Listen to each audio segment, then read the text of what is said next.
直哉、頼む。直哉のことが好きなんだ。お兄ちゃん、遊ぼう。Ohayo, konnichiwa, konbanwa para muridku sekalian. Selamat datang di channel Abang Nime, channel yang cocok sekali untuk ditonton bersama para jomblo. Nah, pada video kali ini Abang Nime si ganteng kalem akan membawakan alur cerita dari anime yang berjudul Kanojo mo Kanojo season yang kedua. Jadi anime ini merupakan season kedua dari anime Kanojo mo Kanojo ya para muridku. So buat kalian yang belum nonton season satunya bisa cek link playlist yang bakal Aing sematkan di komentar. Tapi sebagai penyegaran kembali, Aing bakal jelasin sedikit deh ringkasan mengenai anime Kanojo mo Kanojo ini. Jadi ada cowok yang gak bisa bohong, berpoligami dengan 3 wanita paling kawe di sekolahnya. Plus mereka semua tinggal satu rumah. Gak semua sih, ada satu cewek yang enggak. Nah kayaknya di season kedua ini bakal nambah lagi nih harem sang MC Kang Poligami kita ini. So ya daripada penasaran, tanpa banyak basa-basi lagi, yuk langsung aja lah ya, kita langsung masuk ke alur ceritanya mamang. Cerita anime ini dimulai dengan diperlihatkannya seorang wanita kawaii yang nampak kesal ketika melihat Babang Noya yang mempoligami sahabatnya. Oh iya, biar kalian gak bingung, alangkah baiknya Aing memperkenalkan kembali nih karakter-karakter yang ada di anime ini. So, yang pertama sekaligus MC kita Kang Poligami ini bernama Babang Noya. Lalu ada pacar kawaii pertama Babang Noya bernama Saki. Pacar kedua Babang Noya yang mantap dan gude ini bernama Nagisa. Pacar ketiga Babang Noya yang gak kalah sugoi dekai nan kawaii ini bernama Rika. Sedangkan seorang wanita kawaii yang tengah marah-marah melihat Babang Noya poligami ini bernama Shino.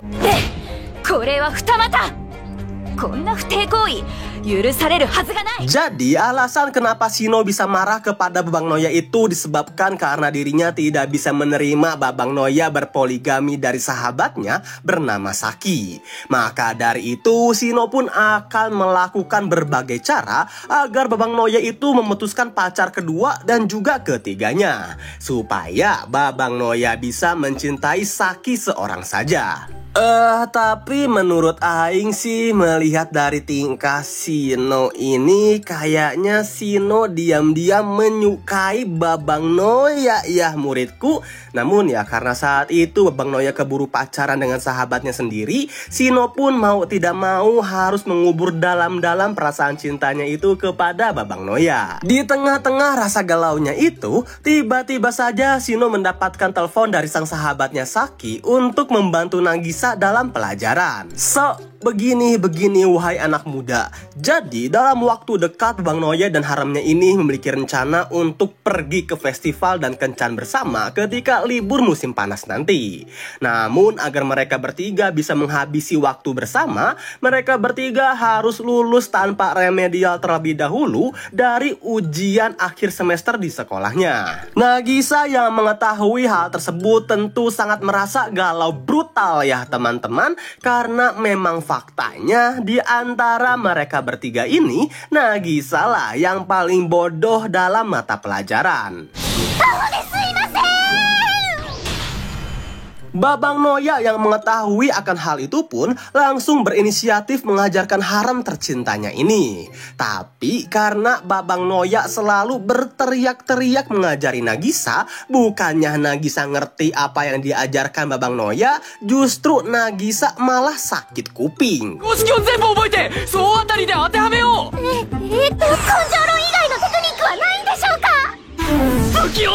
Sadar akan dirinya tidak memiliki bakat dalam mengajari sang kekasih hati nomor 2, Babang Noya pun meminta kepada sang kekasih nomor 1-nya yaitu Saki untuk mengajari Nagisa belajar.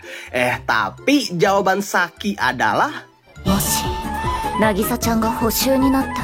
私は夏休み直哉を独占できる。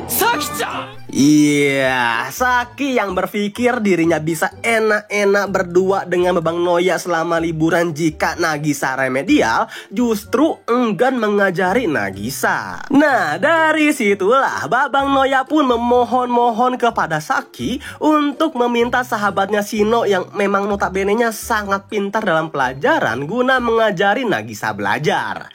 Ya, sebagai seorang pacar yang baik, tentu Saki pun tidak memiliki pilihan lain selain menuruti keinginan sang kekasih tukang poligaminya ini ya muridku. Maka dari itu Shino pun hadir di rumah Babang Noya atas permintaan sahabatnya sendiri.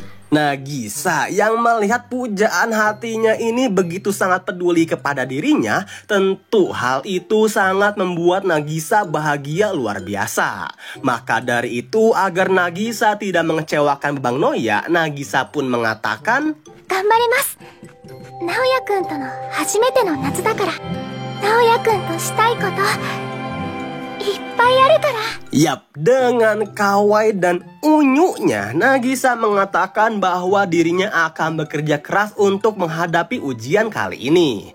Karena mau bagaimanapun juga liburan musim panas ini merupakan liburan pertamanya dengan sang pria tercinta.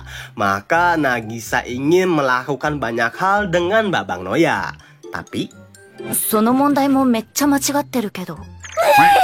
balik ke cerita utama, Shino yang nampak keheranan kenapa Saki, Nagisa, dan Babang Noya nampak damai dan terlihat sudah biasa tinggal bersama menanyakan hal itu langsung kepada Saki. Saki yang mendengar pertanyaan dari sahabatnya pun tanpa pikir panjang mengatakan, ya jelas dong orang kita udah tinggal bareng selama 1 bulan setengah. Wah, Shino yang mengetahui hal itu sangat kaget luar biasa ya muridku sekalian. Karena kan sepengetahuan Shino, Babang Noya ini poligami doang gitu dari Saki, tanpa mengetahui mereka bertiga itu tinggal di rumah yang sama. Nah, Shino yang mengetahui hal yang sangat di luar Nurul ini pun langsung bertanya lagi kepada mereka bertiga. Apakah kalian juga melakukan kuda-kudaan bersama? Babang Noya yang mendengar pertanyaan dari Shino dengan semangatnya menjawab, ya tentu tidak dong, karena sesuai perjanjian awal kita tidak diperbolehkan.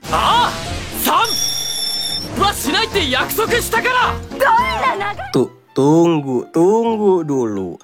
Kalau memang main bertiga itu tidak disetujui, berarti kalau Babang Noya main satu-satu bisa dong ya. Jadi misalkan Babang Noya udah beres dengan Saki, Babang Noya bisa langsung ganti player dengan Nagisa. Menarik.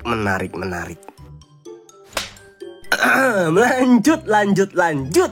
Shino yang mengetahui hal mencengangkan ini tentu memilih untuk tidak mengajari Nagisa. Tapi でも、シノさんを落とすなんて、そんなことできない。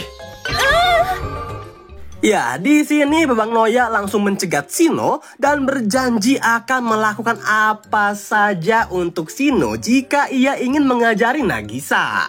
Wah, Shino yang mengetahui hal tersebut pun serta melihat ketampanan Babang Noya, pada akhirnya Shino tidak memiliki pilihan lain selain mengajari Nagisa belajar. Waktu demi waktu pun Shino luangkan untuk mengajari Nagisa di rumah Babang Noya.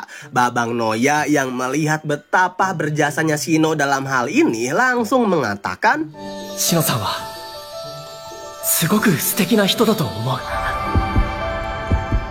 Ya, Shino yang melihat ketampanan Babang Noya, si pria kang poligami ini, makin dibuat mabuk kepayang dan kelepek-kelepek abis kepada Babang Noya. Tapi ya di luar itu semua ya muridku, berkat metode belajar yang keras dan disiplin dari Shino, pada akhirnya Nagisa pun berhasil melewati ujian akhir semesternya ini dengan mulus tanpa remedial. Nah, setelah ujian akhir semester ini berakhir, Shino pun menagih janji Babang Noya Noya yang katanya ingin melakukan apa saja jika Shino ingin mengajari Nagisa. Maka dari itu sekarang Shino pun menagih janji Babang Noya, yang mana Shino ingin jika dirinya tinggal di rumah Babang Noya selama liburan semester musim panas. Yang katanya sih alasan Shino ingin tinggal di rumah Babang Noya itu karena Shino ingin mengawasi tingkah laku Babang Noya dan memisahkan Babang Noya dengan Nagisa. Awalnya sih pasti bilang begini ya, dan ujung-ujungnya juga kita semua bakal tahu lah endingnya bakal kayak gimana ya muridku sekalian. Kalau gak join ke dalam harem Babang Noya paling nge-NTR semua pacar Babang Noya. Tapi kita berharap saja ending pertama yang bakal jadi kenyataan. Karena kalau genre NTR selain nikung istri orang, kayak kurang ada manis-manisnya gitu ya. Dah lah ya, balik ke cerita. Nah, Babang Noya dan kedua pacarnya yang mengetahui keinginan Shino sih sebenarnya fine-fine aja akan hal tersebut. Selain Babang Noya bisa nambah pacar lagi, toh keadaan rumah Babang Noya pun bisa semakin ramai lah. Tapi ada satu orang yang tidak terima akan keputusan ini, yaitu ya, Rika. Jadi buat kalian yang belum nonton season 1-nya, Rika itu sempat ingin tinggal di rumah Babang Noya juga. Bahkan sampai camping malah di depan rumah Babang Noya. Tapi ya naas, semua usaha Rika untuk tinggal di rumah Babang Noya itu sia-sia. Karena ya memang selalu ditolak juga gitu kan oleh Babang Noya. Maka dari itu ketika Rika mendengar Babang Noya menyetujui Shino untuk tinggal di rumahnya dengan mudah, Rika sangat tidak terima akan hal tersebut. Saking tidak terimanya Rika akan keputusan Babang Noya yang menurutnya sangat tidak adil, Rika sampai memblokade pintu masuk rumah Babang Noya dan akan menghajar siapa saja orang yang berani-beraninya memaksa masuk ke rumah Babang Noya, terutama si Shino ini. Karena mau bagaimanapun juga Rika sangatlah Naoya, tanomu. Naoya no koto ga suki nanda. だからこそダメなんだって。 Kalau Aing jadi Babang Noya, mana tega Aing mencampakkan gadis kawainan semantap ini untuk tinggal bersama diriku yang kesepian ini. Toh nambah satu cewek untuk tinggal di rumah lagi sih kayaknya gak akan ngaruh-ngaruh juga gitu kan ya. Lanjut, Babang Noya yang melihat tingkah Rika yang begitu keras kepala bahkan sampai guling-guling di hadapan rumahnya, tidak memiliki pilihan lain selain meminta adik Rika untuk datang ke rumah Babang Noya. Buat kalian yang penasaran kenapa Babang Noya bisa kenal dengan adik Rika, jadi begini ceritanya anak muda. Pada suatu hari yang cerah, hiduplah seorang pria kang poligami bernama Babang Noya. Dimana saat itu Babang Noya tengah menjalani kehidupan sekolahnya seperti siswa-siswa pada umumnya. Namun keadaan yang damai dan tentram itu seketika berubah ketika muncullah sesosok wanita mantap yang tiba-tiba saja mengajak Babang Noya untuk mampir ke rumahnya sepulang sekolah nanti. Tapi karena sang pria kang poligami ini yang mengetahui ada maksud dan tujuan lain akan ajakan sang wanita mantap tersebut, tentu dengan tegas menolak ajakan sang wanita mantap ini. Tak kehabisan akal, sang wanita mantap ini pun memberikan sebuah air suci kepada Babang Noya dengan embel-embel untuk penyemangat Babang Noya lah. Tapi baru saja Babang Noya meneguk minuman itu, Yosh. ya, Babang Noya pun auto diculik oleh Rika. Sebangunnya Babang Noya dari pingsannya, Babang Noya langsung disambut oleh Rika serta sang adik kawainya bernama Risa. Jadi alasan Rika menculik Babang Noya adalah karena di season 1 kemarin Babang Noya sempat mengatakan bahwa dirinya ingin memiliki sesosok adik perempuan. Maka dari itu Rika pun ingin memperkenalkan Babang Noya kepada adiknya yang kawaii ini agar Babang Noya tahu jika Babang Noya menikah dengan Rika suatu saat nanti, maka keinginan Babang Noya untuk memiliki adik perempuan pun bisa terwujud. Nah, supaya Babang Noya semakin mantap nih ingin menikahi Rika, Rika pun memerintahkan sang adik untuk menunjukkan pesona lolinya yang bisa membuat kita semua diabetes luar biasa ya muridku. Seperti contohnya kayak begini. お兄ちゃん、遊ぼう。リサと一緒にゲームしよう。お兄ちゃん。